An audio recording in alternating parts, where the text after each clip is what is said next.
Estamos con José Naupari, él es especialista en temas electorales. ¿Cómo está, doctor? Un honor, un gusto, por favor. Vamos a hablar, la semana de representación, en el entendido, es esta semana que tienen los parlamentarios, justamente que para que puedan regresar a sus regiones, que para que puedan ir más o menos a cumplir una tarea de fiscalización.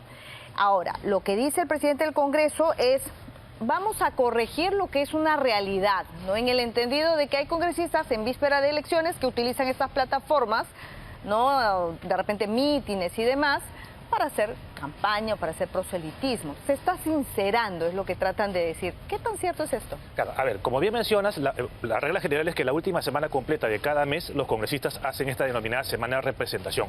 Pero formalmente hablando, el congresista tiene el deber de representar a los ciudadanos 24/7, no solamente en esa semana. Ciertamente, como bien mencionas, en esta última semana los congresistas están, digamos, habilitados como regla general ir a su circunscripción de origen, pero recordemos que este Congreso, iniciando nomás este quinquenio, permitió que la semana de representación se pueda hacer en cualquier lugar, no solamente la circunscripción en la cual fuiste. Claro. Entonces, ahora, en el sentido práctico es: espero a fin de mes para recibir estos viáticos y bueno, ya digo que me he ido a representar. Claro, y ahí viene un tema muy importante que mencionas, ¿no? Es decir, el congresista no tendría que estar legitimado ni siquiera a hacer proselitismo político, ni siquiera en semana de representación, pero la cuestión es: ¿en qué momento lo haces? ¿Y con qué recursos lo haces? Claro. Ya había una opinión consultiva del periodo anual de sesiones 2017-2018, producto o en el marco de las elecciones regionales y municipales 2018, en la cual se dijo: oye, con tu plata y fuera del horario del Congreso, lo que quieras, pero con recursos del Congreso no lo puedes hacer. Ahora, pasemos a la semana de representación. Porque, a ver, permítame hacerle ahí un alto. Lo que pasa es que se ha utilizado mal, se ha distorsionado el objetivo de esta semana de representación. Hemos tenido congresistas que en semana de representación de pronto terminaron en el cumpleaños de uno de sus colegas, ¿no? Para ser exactos, el congresista Bazán, y hay una investigación al respecto. ¿Por qué? Porque estamos hablando que los gastos de representación no solamente son los viáticos per se, sino es hasta pasajes, ¿correcto?, que se le facilita al congresista. Claro, pero ahí nuevamente, el tema es justamente qué es lo que haces en el marco de la semana de representación y con qué recursos lo haces. Es decir, si al final del día, por ejemplo, yo soy un congresista de Piura, hago mi semana de representación en Piura, o sea, no es que me voy a otro lado, voy a Piura, y fuera del horario regular del funcionamiento de la entidad pública, es decir, ponte en la noche, con mi plata, voy a una actividad de un comité, mi comité partidario, o voy a un acto proselitista, donde ni siquiera hago referencia a mi cargo, en principio no debiera haber problema. Ahora, en el caso, por ejemplo, que... Pero ahora, de acuerdo a lo que se ha aprobado, ese congresista, aun cuando fuera de noche y está en su región y va a la reelección, ¿a qué se lo está facultando? ¿Qué es lo que se le está autorizando? Es que tampoco. Y el gran problema es justamente la forma como se está entendiendo, lamentablemente, la resolución legislativa y la finalidad detrás de ese proyecto de resolución legislativa. ¿Tú puedes dar posiciones partidarias en el marco de tu fusión de congresista? Sí, pero una cosa es decir, ¿qué opina mi partido respecto al retiro de las AFP, que has comentado hace un momento? Respecto del tema del retiro de la Acá estamos hablando, doctor, de hacer campaña. Exacto, eso no está permitido ni por la fórmula, y tampoco podríamos entenderlo dentro de la lógica del principio de neutralidad política, porque una cosa es la neutralidad política y otra cosa es la neutralidad electoral. Pero vamos al sentido práctico, porque ya hemos visto cómo las dobles interpretaciones y a veces el sinsentido que se da a lo que aprueban en el Congreso de la República. Esto se está haciendo en el marco de una campaña electoral que ya arrancó, ¿no? Y que son congresistas que están yendo a la reelección, o para ser diputados o para ser senadores. Entonces, de acuerdo a lo que se ha aprobado en esta Comisión de Constitución, ¿qué cosas van a tener permitido hacer? O sea, en principio, de acuerdo a lo que se ha aprobado, el problema es que al final del día el Congreso tiene la sartén por el mango. Me explico. Hasta 90 días calendario antes de la elección, el jurado lo único que podría determinar es si se ha cometido una infracción o no. El jurado no sanciona. Es falso lo que se ha mencionado ayer, por ejemplo. O sea, desde la convocatoria hasta 90 días antes, el único que puede sancionar es el propio Congreso. Eventualmente lo pueden enviar al Ministerio Público, pero el jurado no se mete. Recién el jurado va a entrar de 90 días calendario antes hasta el día de la elección, y solamente respecto a los congresistas que van a la reelección. Correcto. Entonces, ahí nomás, ese es el único margen temporal en el cual el jurado, y encima producto de una reincidencia o una renuencia, ni siquiera la primera. Ok, pero a ver, vamos. Si un congresista, por ejemplo, va a la reelección, ¿no? Esto ya se aprobó. Digamos que se aprueba en el Pleno. Entonces va a aprovechar estos días que tiene de representación y va a hacer campaña. Y ahí va a ser un deber importantísimo del jurado electoral especial en primera instancia y del jurado de elecciones de interpretar esta norma y señalar, oye, esta norma que se ha aprobado no te faculta. ¿Es verdad usted cree? Porque lo decía el propio congresista Rospigliosi, es una línea muy delgada, ¿no? Y por eso el congresista Salguana, el presidente del Congreso, también decía, que esto es una realidad. O sea, los congresistas aprovechan el pasaje que les da el Congreso. O sea, este es un Congreso donde hay muchos angurrientos y lo hemos visto. Entonces, aprovechan, en lugar de comprarse su pasaje, aprovechan que el pasaje se los da el Congreso y están ya en un tabladillo, en un meeting y van a hacer campaña. Claro, ahora, en el Congreso Extraordinario, por ejemplo, 2020, en el marco de las elecciones generales 2021, el jurado sí llegó a determinar que un congresista infringió la neutralidad electoral, precisamente porque en el marco de una semana de representación fue una actividad proselitista. Por eso hay que distinguir entre ir a una actividad proselitista y haciendo uso de mi cargo, hacer campaña a favor de alguien, y otra cosa muy distinta, que es lo que tienen que entender los congresistas, es que en el marco de mi semana de representación yo haga referencia a un tema inherente a mi función y qué opina mi partido. ¿Pero esta norma no los exime de responsabilidad? No, no debería.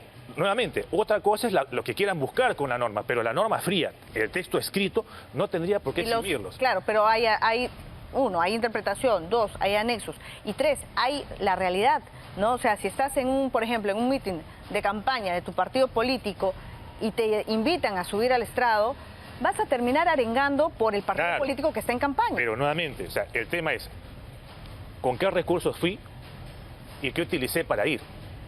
Son dos cosas diferentes. Es decir, nuevamente, en la noche yo no tendría, porque al final del día el congresista ciertamente proviene de un partido político, es electo por voto popular, no deja de ser un político, pero el tema es que tú no puedes hacer uso de los recursos públicos para hacer proselitismo. Puedes dar posiciones partidarias, sí, pero vinculadas a tu función. Y evidentemente hacer proselitismo político no está dentro del marco de la función del congresista. Es una línea delgadísima, ¿no? ¿Debería o no aprobarse esto en el Pleno? Lo que ocurre es que yo estoy en la óptica justamente de lo que menciona la congresista Chaiz, la congresista Luca, que esta norma es innecesaria. Y más bien el agregado... Innecesaria. Pero ciertamente el agregado, y comprendo válidamente la suspicacia que tienen, más bien el agregado que le han puesto en el proyecto de dictamen sí genera precisamente la interpretación que ustedes mencionan. Es decir, oye, supuestamente yo solamente estoy prohibido de hacer proselitismo político, salvo que pida licencia sin goce durante las sesiones del Pleno y las comisiones. Allá, contrario censo, entonces si yo no estoy en una sesión de comisión o del Pleno lo puedo decir. Y no, porque el tema no es formalmente hablando dónde esté, sino qué utilizo. Y además... Acá se le han hecho bien curioso, en horario de comisiones. ¿Qué? O sea que el congresista que es a tiempo completo, que de 8 a 5 no trabaja, ¿acaso no está en su despacho? Evidentemente que está en su despacho y hace funciones. ¿Acaso el Consejo Directivo, la Junta de Portavoces, que esos no son órganos partidarios, esos no son órganos, digamos, parlamentarios? ¿La mesa directiva no lo es? Claro que lo es. Si es innecesario, ¿no? Esto no debería aprobarse en el Pleno. Más aún con el agregado que se ha puesto, que puede generar suspicacia, yo creo que en realidad no debería. Entonces, ¿por qué pierden el tiempo discutiendo algo que genera polémica, que no lleva a nada y que más bien repercute o tiene un impacto negativo ya en la vapuleada popularidad del Congreso de la República? ¿Por qué cree que lo hacen? Precisamente por lo que está detrás de la norma. Lamentablemente a veces la técnica legislativa no siempre los acompaña, ¿no? Es decir, efectivamente lo que válidamente mencionas es, como yo soy congresista y sigo siendo político, entonces puedo hacer proselitismo, y en consecuencia lo que estarían buscando con esta norma es lo que válidamente ustedes mencionan. ¿Sabes qué? Yo puedo hacer proselitismo y si hago proselitismo no me puede sancionar. No, un momentito. La norma es fácil de ser interpretada y el Jurado Electoral Especial y el JN, si eventualmente considerase que esa norma es inconstitucional, la debería y la podría inaplicar. Porque sobre él está la legislación electoral, que es la norma especial que regula la neutralidad. Porque esto es una resolución legislativa. ¿Acaso no estamos en el marco de la regla y modificaría las normas electorales? ¿Por qué cree que lo hacen?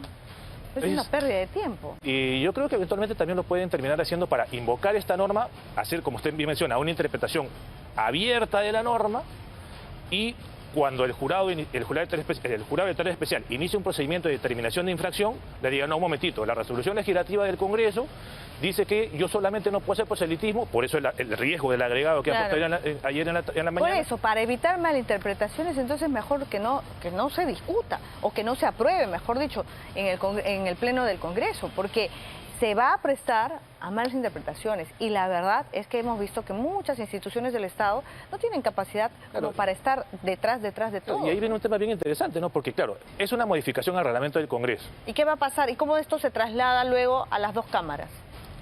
Igual.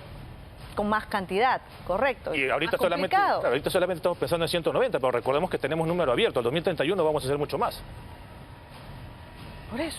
Entonces, el tema nuevamente pasa, bueno, ciertamente también pasa por responsabilidad, lo que decía el presidente del Congreso, Salguana, pero también pasa por una responsabilidad al momento de impulsar normas. Acá estamos hablando de una iniciativa de resolución legislativa que tiene respaldo de 10 bancadas, no es solamente de una. Claro, pues si a todos les conviene.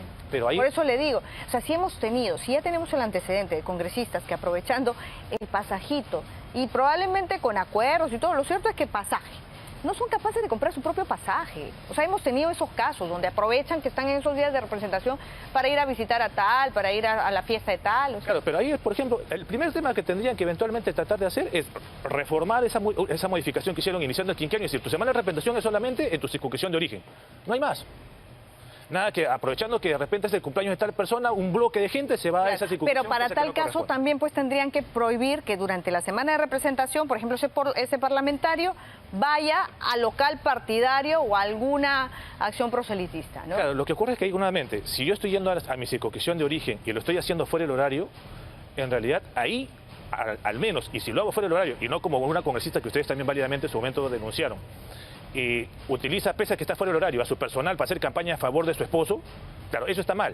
Pero si lo hago con mi plata y fuera del horario de funcionamiento del Congreso, o en este caso, fuera de mis actividades de representación, no tendría por qué haber problema. Claro, pero por ejemplo, a partir de esa norma, si es que un congresista va a Trujillo y hay un evento en el local, porque esas raras coincidencias, que nunca son coincidencias en política, están organizando pues un evento, un encuentro de los militantes de esta agrupación política y tienen que ir los congresistas, porque tienen que ir. Claro. Entonces, si lo invitan a hablar, va a terminar pues haciendo proselitismo, ¿no? Es que claro, realmente, si lo haces en la noche y con tu plata, no debiera pasar nada, pero un tema importante... ¿Y si es el mediodía? Claro, es que ese mediodía no podría. Ahora, lo que han dicho ayer es, no, pues solamente horario de sesiones de comisión. Y como te decía hace un momento, no, un momentito, el Congreso tiene un horario. Y yo tengo que en principio ceñirme ese horario. Si me paso ese horario porque la sesión dura más o el pleno dura más, el impedimento se extiende. Pero hay un horario fijo que yo tengo que respetar la neutralidad. Y ahí viene otro tema importante relacionado con la gestión. Hay que rendir cuenta de lo que se gasta.